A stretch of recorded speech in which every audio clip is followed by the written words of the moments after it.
Kentucky basketball has lost their third straight home game in a row. First time that has happened since 1967. All of this losing has got me thinking about some serious questions for the future of this program.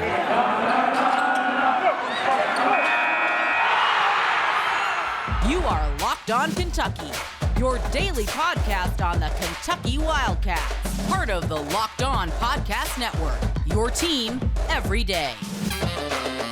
All right, what's going on, Big Blue Nation? Welcome on into Locked On Kentucky, your daily Kentucky Wildcats podcast. I'm your host, Lance Dawe, writer for various SEC-related things, but on this podcast, we take a dive into all things Kentucky athletics. Today's episode is brought to you by FanDuel. You can make every moment more, and new customers, if you join today, you'll get $150 in bonus bets if your first bet of $5 or more wins. You can visit FanDuel.com/LockedOn today to get started. On today's episode of Locked On Kentucky, we are going to be recapping Kentucky basketball's loss to the Gonzaga Bulldogs.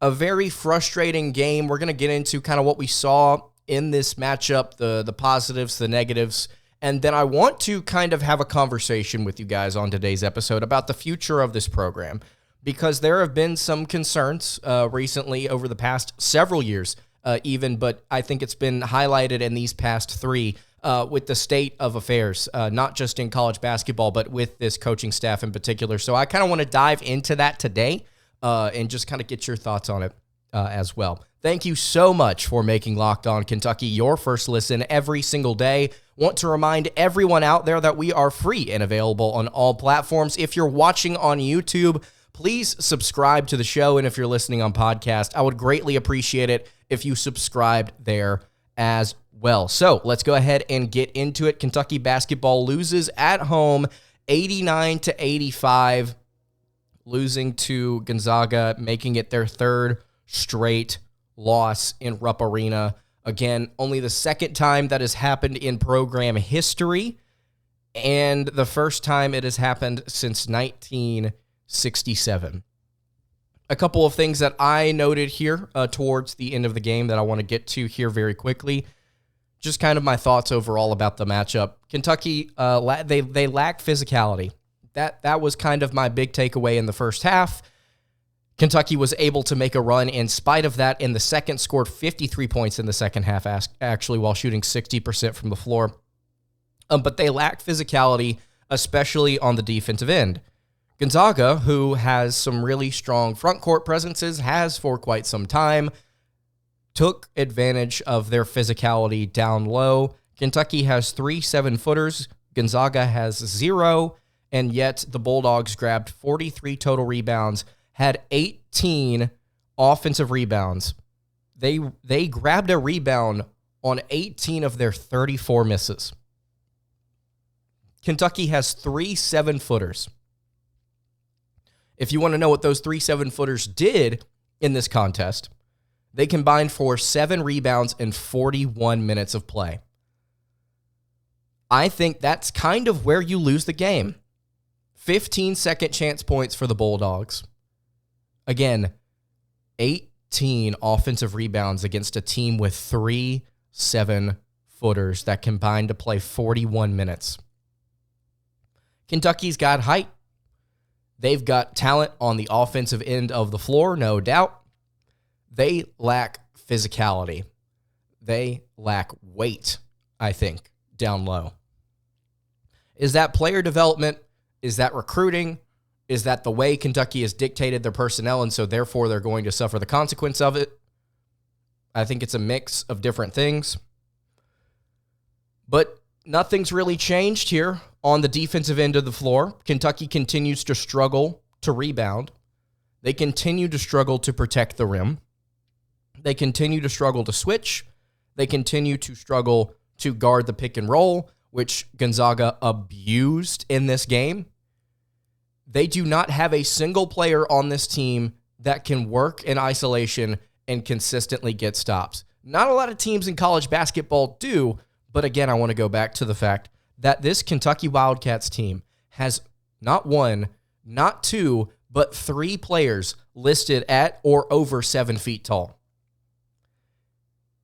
It's extremely disappointing. The first half was one of the most infuriating halves of basketball that I've ever seen out of Kentucky.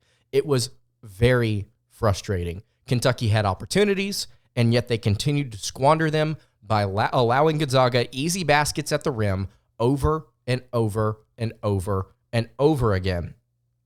This Gonzaga team has not been good against good teams, quality opponents, if you would like to use that term. According to Sean Vinzel of Hoops Insight, at Hoops Insight on Twitter, friend of the program, he said, by my quick math, Gonzaga scored 89 points on 61 turnover-free possessions. That is 1.46 points per possession. That is abysmal. There is no other way to describe it other than awful.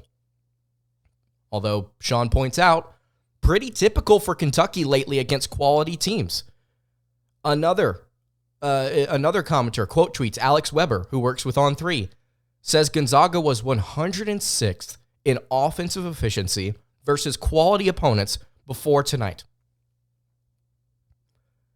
Kentucky's defense is on another level of bad this season. It is embarrassing. Then you start to talk about some of the individual things that happen in this game. Okay, well, let's take a look at some of the performances. Rob Dillingham had 6 points, 2 rebounds, 3 assists. He played 18 total minutes in this game. He played 4 in the second half.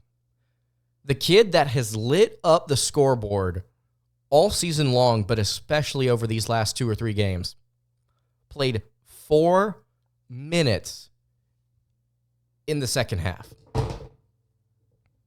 4 minutes. And you may say, well, he must have been in foul trouble, right? Must have been some issue there. He finished the game without a foul. He finished the game without a foul. He also finished with the worst plus-minus on the team, despite only playing 4 minutes in the second half. So clearly there were defensive issues, no doubt.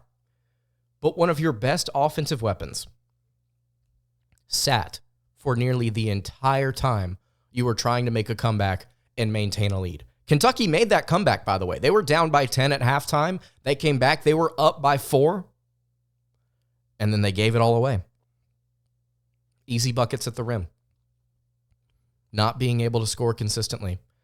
Some interesting lack of foul calls late. An interesting jump ball call with Justin Edwards going in for the stop there at the end of the game. Great effort from Edwards, who was one of 3 players actually to finish with a positive plus-minus, had the best plus-minus of the day at +7. Reed Sheppard, 21 points all in the second half. 0 of 3 from 3. Turned the ball over on the final possession where Kentucky could have tied or taken the lead. Awful play call, in my opinion. Some people have disagreed with that. I think it was a bad play call. I think that it was an even worse decision by Sheppard. Both were bad, I think. But he played well in the second half. Overall, he helped Kentucky have a chance. It was a decent game. Antonio Reeves, 17 points. Adu Thiero, 15 points. Played his heart out in this one. Would have liked to have seen him get a touch driving downhill as this game wound down. Not a lot of production outside of that. DJ Wagner got re-aggravated an injury in this one. Zvonimir Ivasic played 11 minutes, had 7 points, 3 rebounds, 0 fouls, and a really nice block at that. This team has underwhelmed. This game was a really good reflection of the struggles that they have had this season. It was a close one. It was competitive. Kentucky came back. The environment was great. There were some weird rotational things that happened. There were some weird decisions made by the coaching staff. And the lack of certain things that Kentucky just does not possess that you see in championship caliber teams, I should say, I think reflect on the people at the top. And so I want to kind of discuss here the state of affairs for college basketball and the Kentucky Wildcats.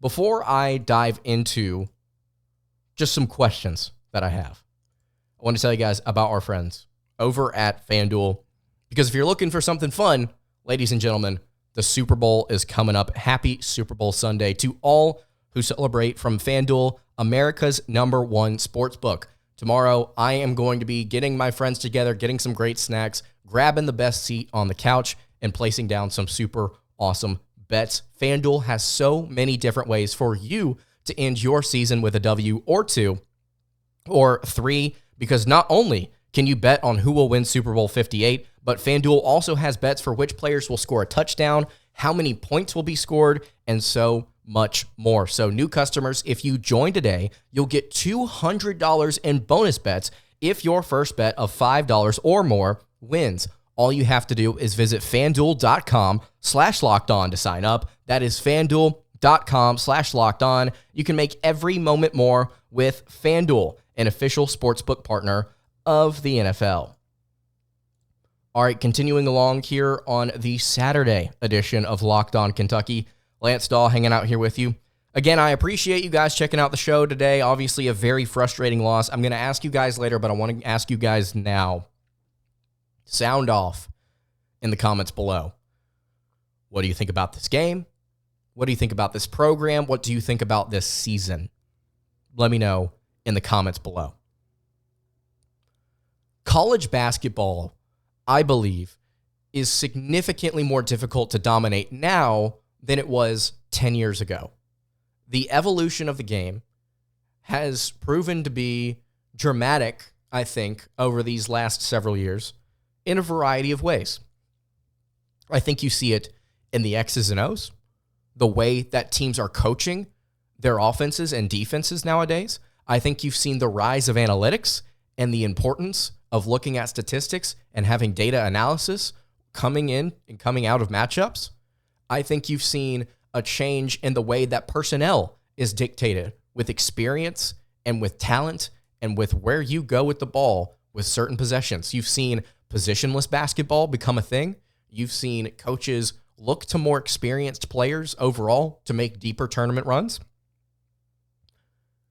And you've also seen the introduction of things like NIL, the transfer portal, and it has caused a lot of different interesting things to happen. Some really, really good, some not so great.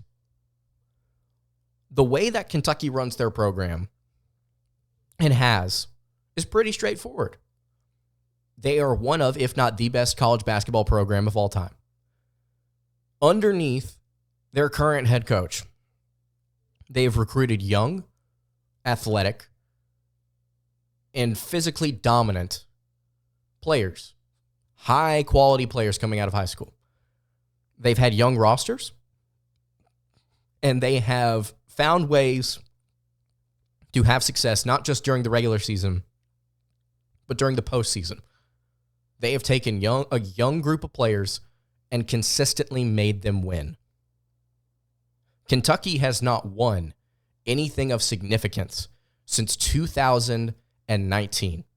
Underneath Coach Cal, Kentucky has been to an Elite Eight, a Final Four, won a national title, a Final Four, an Elite Eight, a Sweet 16, an Elite Eight.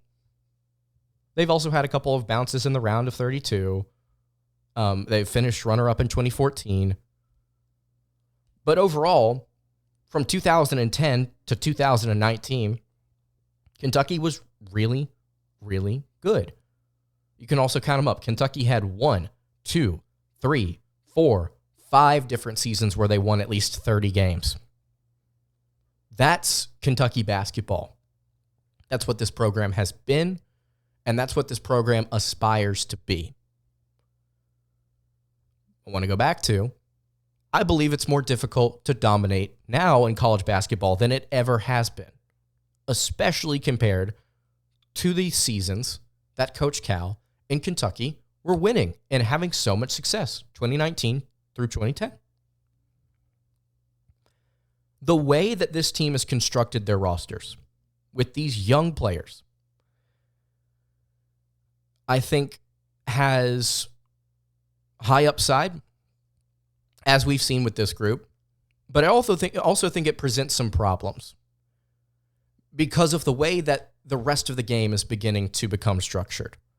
The way that other teams in this conference are building different programs off of different types of personnel that bring success and have brought more success over the last several years. It's interesting when you watch the dynamic, I think, of some of these young players between their coaching staff. And you start to see failures like Kentucky has on the defensive end. The lack of buy-in, the lack of IQ, the lack of consistency. And you start to wonder when you look across college basketball, because this is not just a Kentucky issue. You start to wonder where the game is going, where it is now, where the priorities of some of these high-profile recruits are, and then you circle back to what Kentucky is, what they have been. There are a lot of people out there that I think inaccurately believe that Kentucky is just simply an NBA factory and nothing less underneath Coach Cal. Well, they'll bring kids in, and they'll be 5 stars, and we'll pay them this money now, and now it's legal to get these kids sponsorships, which is incredible because they deserve to be compensated for their efforts and their attention. But well, they come in here, they get money, and then they go to the NBA. They get 1 year. They're not tied to the program. They don't do X, Y, and Z. They don't care. And I think that has for a very long time been incorrect. Point 2, 2010 through 2019. Coach Cal cares about this program. He cares about his kids. He cares about developing them, and he cares about what they do for Kentucky. Now, obviously, one of the major selling points for recruits is to get them to go to the NBA and to get them this NIL money and to get them to a position of success. But I think for the most part, yes, the answer has been Cal has been Kentucky first. I've said that before on this show. I think that's pretty obvious. But you're starting to see a lot of things, I think, come home to roost, especially this season, with the way that Kentucky's brought in their personnel. You've got a 5-star guard in Rob Dillingham who has talked about this before, about how he was the dominant ball handler for his high school and for OTE in Atlanta or wherever he was. And he was the stud. Reed Shepherd, Mr. Kentucky basketball, he was the stud. DJ Wagner, multiple-time Gatorade Player of the Year in New Jersey, he was the stud. Antonio Reeves, coming from Illinois State, averaging over 20 a game, he was the stud. You bring them all together into the same room and ask them to play with each other. Ask them to be selfless at different points. And ask them to commit on defense and to play their life, to play their heart out. You will see it in spurts. Kentucky has not lacked effort at times on the defensive end this season. It's not there consistently. It's just not. And I think that if I were in their position, what I would fall back on is the fact that, well, I continue playing the way that I am. I continue scoring. It doesn't matter if I win in college because they have a future. They have a very bright future ahead of them. It's nothing wrong with what they're doing. They're just detailing their career path. They're having success. Nothing wrong with that, I don't think. But it does start to call into question the different types of players that you bring into your program because everybody's going to have a different personality. Everybody's going to have a different take on the game. Everybody's going to have a different style, a different approach, and it's very difficult to manage a roster full of kids, especially at this level, that have all of this talent, that expect to come in and be that guy and be that stud. And then they're told that they are not, they are told or they realize they're not actually the stud. They're the second or third player in this rotation, maybe the fourth, in terms of possessions, in terms of minutes, in terms of how many times they get the ball within a set, with an opportunity to do something. And I think today, upon reflecting on how the game has changed, how Kentucky has found success, how they have lacked success over the last 6 years, dating back to 2020. You lose in the Elite Eight in 2019. You finish number 4 in 2020, COVID season. 2021, you go 9-16. 2022, you get bounced in the round of the first round against St. Peter's. 2023, you lose to Kansas State in the round of 32. This year, you're on a similar trajectory. I'm not asking for perfection. I'm not asking for Kentucky to go out there and win the title every single season. But I think we need to make it clear, Kentucky right now is in an unacceptable state. I want to make that clear. Kentucky is not what they used to be. And while it is more difficult to be what they used to be, there is an expectation that comes with this program. Losing 3 straight games for the second time in program history at home is unacceptable. And it all comes back to the man at the top.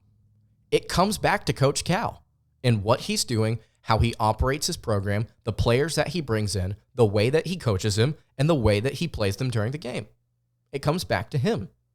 He's the man at the top. So it leaves me with all these different questions. After talking about, the way the game has changed, where kids' minds are at, the way that how difficult it is to manage the way that things, the way that Kentucky has opted to go over the last decade plus. I have a question for you guys. I have multiple questions because, I can sit here and speculate. I can sit here and give my opinion on how the thing has changed, but I don't really know if there's like an exact answer here of how to solve this. So I want to ask you guys, what should Kentucky do? Do they change the way they run their program? Do they try and recruit more players to stick around for more years so that they can develop and become better college players? And I'm not saying go from getting 5 stars to 3 stars, picking players that will develop, will stay. Do you change your coaching staff? Do you take guys out? Do you hire new ones? Do you make a number of changes? Do you change your head coach? Do you change anything?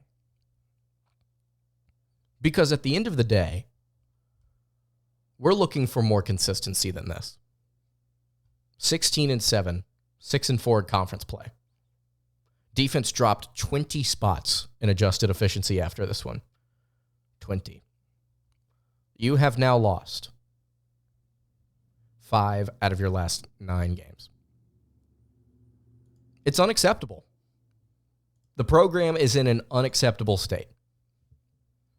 What does Kentucky do? What would you do? Let me know in the comments below. I think that's going to do it for today's episode of Locked On Kentucky. You can follow the show on Twitter at LockedOnUK. You can follow me on Twitter at LanceDawe_, and you can follow the show over on Instagram. That is at Kentucky Podcast. Any questions, comments, concerns, leave those in the YouTube comments below. Hit me on the socials. I will see you all on Monday for another episode of Locked On Kentucky. Hope you guys have a great rest of your weekend, and God bless.